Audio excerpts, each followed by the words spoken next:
இந்த உலகத்தில் உண்மையிலேயே நரகத்தின் வாசல் இருக்கா?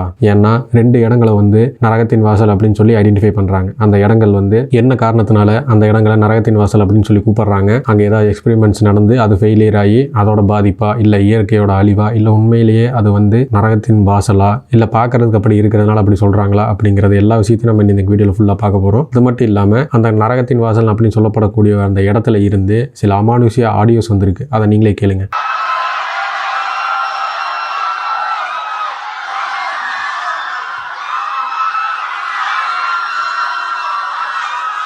இந்த ஆடியோ அங்கிருந்து வந்தது உண்மையா அப்படிங்கிற எல்லா விஷயத்தையும் நம்ம வந்து இந்த வீடியோவில் ஃபுல்லாக கம்ப்ளீட்டாக டீட்டெயில்டாக பார்க்க போகிறோம். இந்த வீடியோ வந்து ரொம்பவே இன்ட்ரெஸ்டிங்காக இருக்கும். ஸோ எந்த இடத்துலையுமே வந்து ஸ்கிப் பண்ணாமல் பாருங்கள்.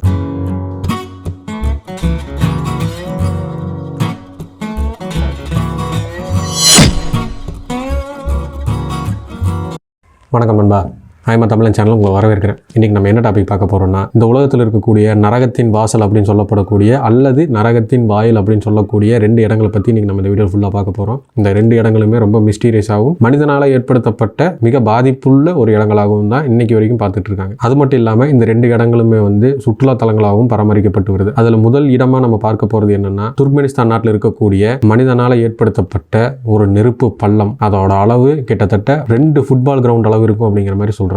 அந்த 2 ஃபுட்பால் கிரவுண்ட் இருக்கக்கூடிய அளவு பள்ளத்துல நெருப்புகள் எந்நேரமும் எரிஞ்சுக்கிட்டு இருக்கும் 24 hours. 50 வருஷத்துக்கு முன்னாடி இந்த நெருப்பை வந்து பற்ற வச்சதாகவும் அந்த நெருப்பு இன்னைக்கு வரைக்கும் அணையாம எரிஞ்சுக்கிட்டு இருக்குது அப்படிங்கிறதையும் அவங்க வந்து சொல்றாங்க. அதை பத்தி இன்னைக்கு நம்ம வந்து எல்லாமே பார்க்க போறோம். 2வது, மனிதனால இந்த பூமியில கிட்டத்தட்ட 12 கிலோமீட்டர் வரைக்கும் ஆழமா தோண்டப்பட்ட கோலா டீப் ஹோல். இந்த கோலா டீப் ஹோல் வந்து ரஷ்யால இருக்கு. இந்த ஆழமான குழி, இந்த குழி வந்து உலகத்திலே மிகவும் ஆழமான குழி அப்படின்னு சொல்லி ரெக்கார்ட் பிரேக் பண்ணியிருக்கு. இந்த குழியை தோண்டும் போது சில அமானுஷ்ய சத்தங்கள் அங்கிருந்து வந்ததாகவும் அந்த ரெக்கார்ட்ஸை வந்து பப்ளிஷ் பண்ணி நிறைய விஷயங்கள் வந்து அமானுஷ்யமா அந்த இடத்துல நடக்குது அப்படிங்கிறத வந்து எஸ்டாப்ளிஷ் பண்ணியிருக்காங்க. ஒரு கட்டத்தில் அந்த வேலையும் 12 கிலோமீட்டருக்கு மேலே குழி தோண்ட முடியாது அப்படின்னு சொல்லி அதையும் வந்து டிராப் பண்ணுறாங்க. அதுக்கு என்ன காரணம், அங்கே என்ன மர்மமான விஷயங்கள் நடந்துச்சு, உண்மையிலேயே இது வந்து நரகத்தினோட வாசலா, அங்கே நிறைய சவுண்டுகள் வந்துச்சா, அதை ஏன் நரகத்தின் வாசல் அல்லது வாயில் அப்படின்னு சொல்கிறாங்க அப்படிங்கிற விஷயத்தை தான் இன்றைக்கி நம்ம இந்த வீடியோவில் ஃபுல்லாக டீட்டெயிலாக பார்க்க போகிறோம். இந்த வீடியோ வந்து ரொம்பவே இன்ட்ரெஸ்டிங்காக இருக்கும். ஸோ ஸ்கிப் பண்ணாமல் பாருங்கள். இதில் நம்ம வந்து ஃபஸ்ட்டு பார்க்க போகிறது துர்க்மெனிஸ்தான் நாட்டில் இருக்கக்கூடிய மனிதனால் ஏற்படுத்தப்பட்ட கிட்டத்தட்ட 2 ஃபுட்பால் கிரவுண்ட் அளவு இருக்கக்கூடிய நெருப்பு பள்ளம். அதை பற்றி தான் இன்னைக்கு நம்ம ஃபர்ஸ்ட் பார்க்க போகிறோம். அதோட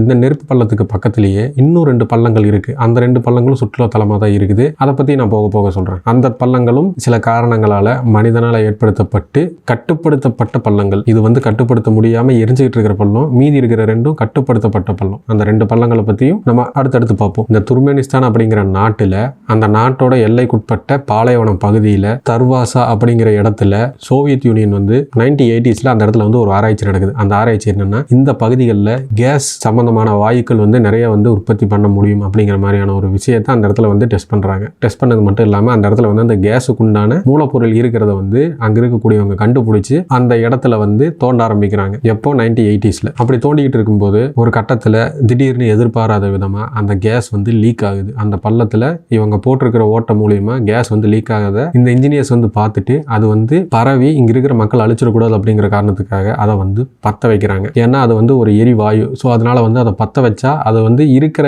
கேஸ் எரிஞ்ச உடனே அது வந்து கம்ப்ளீட்டா நம்மளால கட்டுப்படுத்த முடியும் அப்படிங்கிற ஒரு எண்ணத்துல அதை வந்து பற்ற வச்சிடறாங்க. பட் அவங்க செஞ்ச பெரிய மிஸ்டேக்கே அதுதான். ஏன்னா அவங்க கணக்கு போட்டதை விட அங்க அதிகமான அளவுல கேஸ் இருந்திருக்கு. அதுக்கு சான்று தான் வந்து இன்னைக்கு வரைக்கும் யோசிச்சு பாருங்க. 1980s அந்த நெருப்பு வந்து அங்க பற்ற வைக்கப்படுது. அது ஃபர்ஸ்ட் டைம். 80s இருந்து இன்னைக்கு வரைக்கும் கிட்டத்தட்ட 45 இருந்து 50 வருஷம் ஆக போகுது. ½ செஞ்சுரியா அந்த இடத்துல வந்து அந்த நெருப்பு எரிஞ்சுக்கிட்டே இருக்கு. அணையாம நிறைய மலைகளையும் பார்த்துருச்சு, காத்துகளையும் பார்த்துருச்சு, சூறாவளியும் பார்த்துருச்சு. பட் இருந்தாலும் இன்னைக்கு வரைக்கும் அந்த கேஸ் லீக்கேஜ்னால அந்த இடம் வருது எரிஞ்சுக்கிட்டே தான் இருக்கு. ஸோ இவங்க எடுத்த இந்த முடிவால சின்னதா போர் போட்டு 1/2 அடி இருக்கக்கூடிய ஒரு குழி இப்போ இன்னைக்கு கிட்டத்தட்ட 2 ஃபுட்பால் கிரவுண்ட் அளவுக்கு பெருசாயிருக்கு. அந்த அளவுக்கு அதுல இருந்து கேஸ் லீக்கேஜஸ் இருக்கு. அவங்க பற்ற வச்ச நெருப்பு அந்த குழி முழுவதும் நீங்க ஜஸ்ட் இமேஜின் பண்ணி பாருங்க. 2 ஃபுட்பால் கிரவுண்டை வந்து ஒன்னா சேர்த்து வச்சு அதை வந்து எரிய விட்டா அது எப்படி இருக்கும்? அந்த மாதிரியான ஒரு சூழ்நிலை தான் அங்க இப்ப நடந்துகிட்டு இருக்கு. இந்த காரணத்தினால தான் பார்க்கறதுக்கு இது ரொம்ப கொடூரமாக இருக்கிறதுனால இதை வந்து நரகத்தின் வாசல் அப்படின்னு சொல்றாங்க. இந்த இமேஜஸ் பார்த்தா உங்களுக்கு அப்படித்தான் தோணும். ஆனா இவங்க செஞ்ச நல்ல விஷயம் என்னன்னா, இந்த இடத்த வந்து பற்ற வச்சது. ஏன் சொல்றேன்னா, இதை பற்ற வச்சதுனால இங்க இருக்கக்கூடிய கேஸ் வந்து பக்கத்துல எங்கேயுமே வந்து பரவல. இன்ஃபேக்ட் அங்க இருக்கிற கிராமத்தில் இருக்கிறவங்க கூட அங்கிருந்து கவர்மெண்ட் வந்து வேற இடத்துக்கு ஷிஃப்ட் பண்ணிட்டாங்க. பட் இருந்தாலும் அவங்க பற்ற வச்சதுனால தான் இன்னைக்கு வரைக்கும் அது நெருப்பா மட்டுமே இருக்கே ஒழிய வேற எந்த ஒரு வாயுவாவோ வைரஸாவோ அதை வந்து மாறல. அவங்க எடுத்த முடிவு சரின்னு சொல்லணும்னா அதுக்கு ஒரே ஒரு காரணம் இது மட்டும்தான். இப்போ வரைக்கும் நீங்க இமேஜின் இமேஜின் பண்ணி பாருங்கள், 45 இயர்ஸாக இந்த தீ வந்து எரிச்சிக்கிட்டு இருக்குது. இந்த 45 இயர்ஸாக அங்கே இருக்கக்கூடிய கேஸ் வந்து சர்க்குலேட் ஆகிட்டு இருந்துச்சுன்னா அந்த நாட்டோட நிலைமையை நினச்சி பாருங்கள், எந்த அளவுக்கு இதோட பாதிப்பு இருந்திருக்குன்னு. இப்போ அந்த பாதிப்பை வந்து இவங்க கண்ட்ரோல் பண்ணிட்டாங்க. இந்த பள்ளத்தோட அளவை எக்ஸாக்டாக சொல்லணும்னா 70 மீட்டர் அகலமும் 30 மீட்டர் ஆழமும் இந்த பள்ளத்தோட அளவு இருக்குது. இன்னைக்கு தேதிக்கு இந்த பகுதியை வந்து சுற்றுலா தலமாக அமைச்சு அந்த கவர்மெண்ட் வந்து அங்கீகாரம் கொடுத்திருந்தாலும் அந்த இடத்துக்கு போகிறதுக்கான தடங்களும் சரியான ஒரு வழிபாதையாக கிடையாது, கரடுமுரடான பாதைகள். அதே மாதிரி அங்கே எந்த ஒரு டூரிஸ்ட் ஃபெசிலிட்டிஸுமே இருக்காது. நீங்கள் போகலாம், போய் அந்த இடத்த பார்த்துட்டு ரிட்டர்ன் வந்துடலாம், அவ்வளோதான். வேற அங்கே எதுவுமே உங்களால் பண்ண முடியாது. இன்ஃபேக்ட் அது பக்கத்தில் கூட போக முடியாது. அந்த இடத்துக்குள்ள ஒரே ஒருத்தர் மட்டும்தான் போயிருக்காரு, வேற யாருமே அந்த இடத்துக்குள்ள போனது கிடையாது. அதுக்கப்புறமா கொஞ்ச நாள் போனதுக்கப்புறம் கவர்மெண்ட் வந்து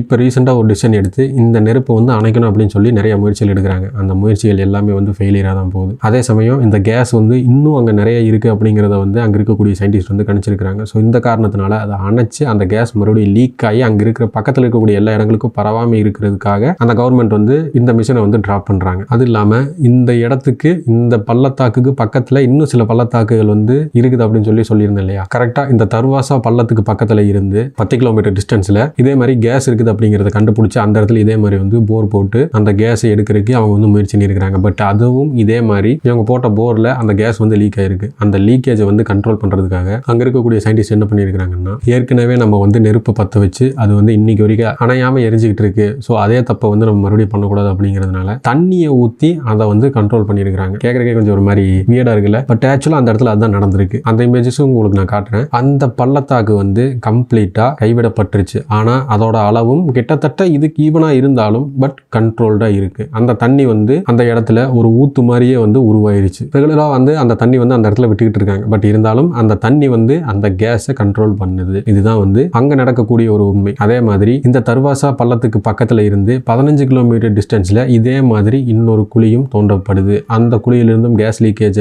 இருக்கு. பட் அந்த குழியை வந்து அந்த கேஸ் லீக்கேஜை கண்ட்ரோல் பண்ணது மனிதர்கள் கிடையாது, இயற்கை. ஏன்னா அந்த இடம் வந்து ஒரு சேறு நிறைஞ்ச ஒரு பகுதியாக இருந்திருக்கு. அதனால அந்த கேஸ் லீக்கேஜ் அப்போ அங்க இருக்கக்கூடிய சேறுகள் சரிஞ்சு கம்ப்ளீட்டா அந்த அரடி இருக்கக்கூடிய போர்வேலோட அளவு வந்து கிட்டத்தட்ட ஒரு 20-25 மீட்டர் அளவுக்கு பெருசா இருந்தாலும் அந்த அளவு இருக்கக்கூடிய களிமண் வந்து அந்த கேஸ் லீக்கேஜை கம்ப்ளீட்டா தடுத்து நிறுத்திடுச்சு. அதுக்கப்புறமா அந்த இடத்துல வந்து எந்த ஆராய்ச்சியும் செய்யக்கூடாதுன்னு சொல்லி அத்தோட அந்த இடத்த கைவிட்டுறாங்க. இந்த 3 இடங்களுமே வந்து இப்படித்தான் கைவிடப்பட்டுச்சு. இவங்க ட்ரை பண்ணது ஒண்ணு, பட் அங்க நடந்தது வேற. இதனால வந்து இந்த 3 இடங்களுமே வந்து கைவிடப்பட்டுச்சு. ஆனா இந்த 3 இடங்களையும் நீங்க ஒரு டூரிஸ்டா இருந்தா 3 இடத்தையும் போய் பார்க்க முடியும், 3 இடத்தையும் விசிட் பண்ண முடியும். பட் என்னன்னா அங்க போறதுக்கான ட்ரக்கிங் ட்ரிப் வந்து கொஞ்சம் டஃபா இருக்கும். ஏன்னா ரோடு வந்து அந்த அளவுக்கு தெளிவா இருக்காது. அங்க இருக்கக்கூடிய லோக்கல் கைடோட ஹெல்ப்போட மட்டுமே நீங்க வந்து அந்த இடத்துக்கு போயிட்டு திரும்பி வர முடியும். சில ரெஸ்ட்ரிக்டடும் இருக்கு, பட் இருந்தாலும் ஸ்டில் நீங்க அங்க போய் விசிட் பண்ண முடியும், அந்த இடத்த வந்து நேர்ல பார்க்க முடியும். So back to the topic. இந்த தர்வாசா பள்ளத்தை டோர் டு ஹெல் அப்படின்னு சொல்றதுக்கு காரணம் இந்த பள்ளம் வந்து